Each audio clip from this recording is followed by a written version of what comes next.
guys हैन यस्तो हावा चलिरहेछ अनि कालुलाई चाहिँ डर लाग्यो अरे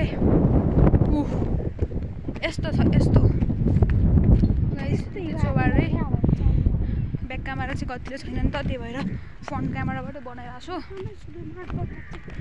अब बिस्तारै बिस्तारै आउन त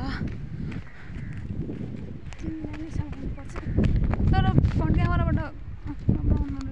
गाइस यो चाहिँ हैन फ्रन्ट क्यामेरा केही गतिलो छैन यो चोबार है चोबारको डाँडा साइक्लिङ गर्ने मान्छे वहाँ पुगेछ ल कालीले केही भन्न चाहन्छ अरे चोबारको बारेमा किन भिड देखेर डर लागिरहेछ अरे मलाई डर लागिरहेछ फर्स्ट टाइम आएको म यस्तो भिडमा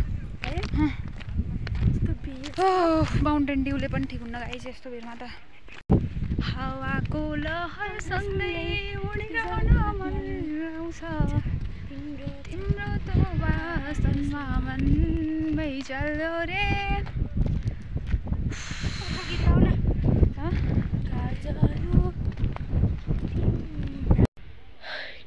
बल्ल बल्ल आइपुग्यो गाइस त डाँडाबाट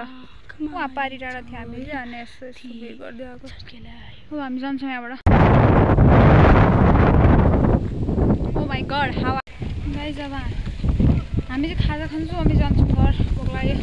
पुग्यो आजलाई चोबार अब अर्को दिन आउने है त ल अब अर्को दिन आउने कि नै कहिले आउने कालो जिन्दगीमा हुँदैन र गाइस अब त भिड देखेर पानी तिर्खा छ होइन एकदम पानी तिर्खा छ तर केही खान नखाइकन पानी दिँदैन क्या यहाँ अनि खानलाई पैसा छैन